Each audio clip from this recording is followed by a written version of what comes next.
નમસ્કાર મિત્રો, સ્વાગત છે આપનું આજના તાજા નવા હવામાન સમાચારની અંદર। મિત્રો આજના વિડીયોની અંદર આપણે ચર્ચા કરવાની છે તો ખાસ કરીને ગુજરાતની આસપાસ જે પ્રમાણે વાદળોની આગાહી કરવામાં આવી હતી તે રીતના વાદળો આવીને ગોઠવાઈ ગયા છે। પ્રકારે જોઈએ તો વરસાદની સિસ્ટમો એકદમ સેટ થવાની શરૂઆત થઈ ગઈ છે। મિત્રો ગઈકાલના વિડીયોની અંદર આપણે જે પ્રમાણેની આગાહી આપેલ હતી તે પ્રમાણે જોઈ શકો કે અરબ સાગરના વાદળો ખસકીને હવે જોઈ શકો કે ગુજરાતના સૌરાષ્ટ્ર અને દક્ષિણ ગુજરાતની આસપાસ નવું રૂપ લઈ રહ્યા છે, જેને લઈને ગુજરાતના ભાગોમાં થવાની છે હલચલ અને વાતાવરણની અંદર આવી શકે મોટો પલટો।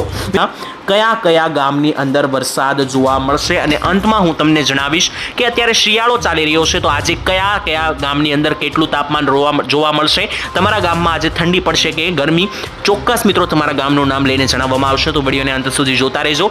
સાથે જ આ વિડીયોને જોઈ રહ્યા હોય અને હજુ સુધી આ ચેનલને સબસ્ક્રાઇબ ના કરી હોય તો નીચે બ્લેક કલરનું બટન છે, સબસ્ક્રાઇબ કરજો, જેનાથી તમને દરરોજના સમાચાર દરરોજ આ ચેનલના માધ્યમથી મળી જવાના છે। અને તમે કયા ગામથી આ વિડીયો જોઈ રહ્યા છો તે પણ કોમેન્ટની અંદર અત્યારે જ વિડીયો થોભીને વરસાદની સિસ્ટમ છે જે ગઈકાલે પણ જણાવી હતી।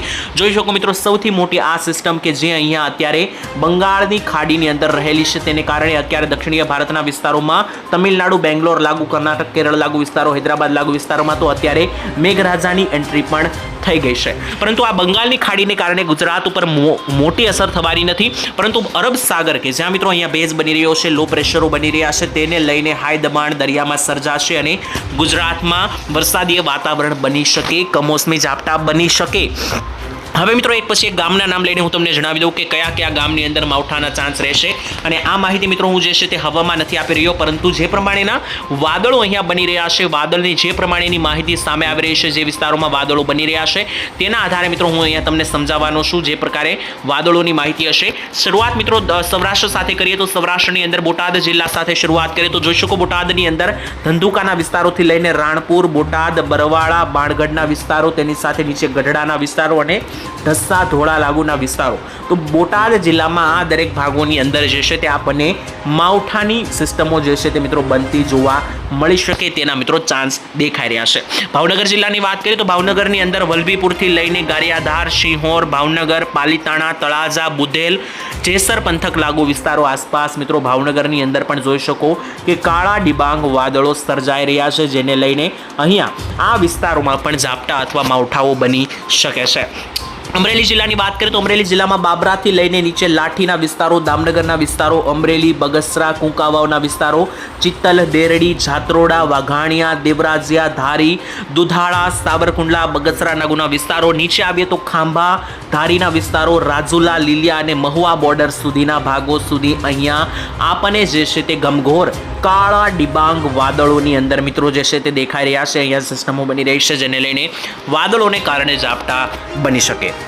ત્યારબાદ મિત્રો વાત કરી લઈએ નીચે ગીર સોમનાથ અને જૂનાગઢ જિલ્લાની, તો મિત્રો જોઈ શકો કે ગીર સોમનાથ જિલ્લાની અંદર પણ રાજુલા બોર્ડરથી લઈને ઉના, કોડીનાર, તુલસીશ્યામ, તેની સાથે સાથે તાલાળા, ગીર નેશનલ પાર્ક, સાસણગીર, વેરાવળ, માંગરોળ, વિસાવદર, જૂનાગઢ જિલ્લામાં એન્ટર કરીએ તો અહીંયા મેંદરડાના વિસ્તારો, મુલિયાસા, માણાવદર, જુનેજ, બિલખા, આ દરેક મિત્રો જે જૂનાગઢ જિલ્લાના જંગલીય વિસ્તારો છે ત્યાં પણ મિત્રો આજે ઝાપટા અને માવઠાની સિસ્ટમ બની શકે। તેની સાથે પોરબંદર જિલ્લામાં જોઈ લઈએ તો જોઈ શકો પોરબંદર, કુતિયાણાના વિસ્તારોથી લઈને કદાચ, કેશોદ, માંગરોળ, ઉપલેટા અને ઉપર મિત્રો રાજકોટ જિલ્લો કનેક્ટ કરીએ તો રાજકોટની અંદર ગોંડલ, ધોરાજીના વિસ્તારો, જેતપુર, ઉપલેટા, શાપર, વેરાવળ, સરદાર લાગુના વિસ્તારો સુધી જે છે તે મિત્રો અહીંયા વાદળો ફેલાયેલા આપણને દેખાઈ રહ્યા છે, જેને લઈને આ વિસ્તારમાં આપણને આવનારા દિવસોની અંદર એક વરસાદીય સિસ્ટમ બનતી જોવા મળી શકે। ત્યારબાદ દક્ષિણ ગુજરાતની વાત કરીએ તો જોઈ શકો નવસારીથી લઈને વલસાડ, વ્યારા, બારડોલી, ડાંગ, સાપુતારા, તેની સાથે આહવા, સુરત લાગુના વિસ્તારો, ઉપર આવીએ તો કોસંબા, વાંકાળ, ઉમરપાડા, ભરૂચ, ડેડિયાપાડાના વિસ્તારો,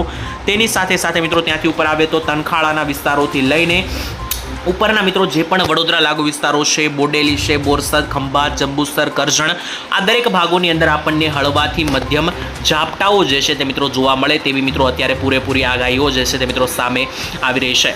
જો કે મિત્રો મધ્ય ગુજરાત અને ઉત્તરીય ગુજરાત વિશે અત્યારે કોઈ પણ પ્રોપર વરસાદીય માહિતી નથી, તેના વિશે આવનારા દિવસોની અંદર જે રીતે વાદળો બનશે અને નવી નવી સિસ્ટમ આવશે તો ઉત્તર ગુજરાત અને મધ્ય ગુજરાત વિશે માહિતી આપીશું। અત્યારે મિત્રો હવે ગરમી વિશે વાત કરી લઈએ અથવા ઠંડી વિશે વાત કરી લઈએ તો આજે કેવું વાતાવરણ જોવા મળવાનું છે ગુજરાત ગુજરાતના ભાગોની અંદર તેના વિશે એક નજર મારી લઈએ તો મિત્રો સૌથી પહેલા જણાવી દઈએ કે આજે કેટલી ઠંડી ગુજરાતના ભાગોમાં પડશે તો સરેરાશ તાપમાન કાઢી લઈએ તો મિત્રો સરેરાશ તાપમાન આજે દક્ષિણીય ગુજરાતનું કે જ્યાં વડોદરા આવેલું છે, સુરત, નવસારી, વલસાડ, ડાંગ, ભરૂચ, અંકલેશ્વર, આણંદ, છોટાઉદેપુર આવેલું છે, ત્યાં સરેરાશ તાપમાન આજે 25 ડિગ્રી દેખાઈ રહ્યું છે. તો 25 ડિગ્રી સાથે આજે દક્ષિણ ગુજરાતના ભાગોમાં મધ્યમથી હળવી ઠંડી જોવા મળશે અથવા તો ગરમીનું પ્રમાણ વધી શકે.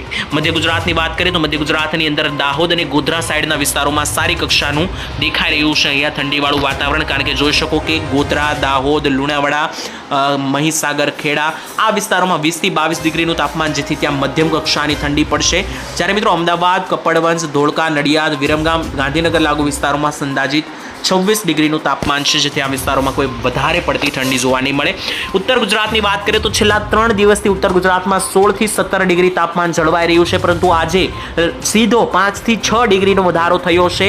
અમુક વિસ્તારોમાં તો 8 ડિગ્રી વધી ગયું છે, જેમ કે મહેસાણા, પાટણ, સાબરકાંઠા અને બનાસકાંઠા 4 જિલ્લામાં સરેરાશ તાપમાન આજે 22 ડિગ્રી દેખાઈ રહ્યું છે, જેથી આજે ઉત્તર ગુજરાતમાં દરરોજ જેવી ઠંડી નથી પડવાની. તેની સાથે કચ્છની વાત કરીએ તો કચ્છમાં પણ સરેરાશ તાપમાન આજે 20 ડિગ્રી દેખાઈ રહ્યું છે. છેલ્લા 2 દિવસથી 16 થી 17 ડિગ્રી હતું, જેથી કચ્છમાં પણ આજે ઠંડીમાં ઘટાડો થશે. સૌરાષ્ટ્રમાં પણ મિત્રો જોઈ શકો સરેરાશ તાપમાન 25 ડિગ્રીનું, જેથી સૌરાષ્ટ્રમાં પણ આજે ઠંડીમાં ઘટાડો થશે. ઓલ ઓવર મિત્રો ટૂંકમાં જણાવી દઉં તો હવે ઠંડીનો રાઉન્ડ જે છે તે પૂર્ણ થવા ઉપર આવ્યો છે, એટલે કે પહેલો રાઉન્ડ પૂર્ણ થવા ઉપર આવ્યો છે.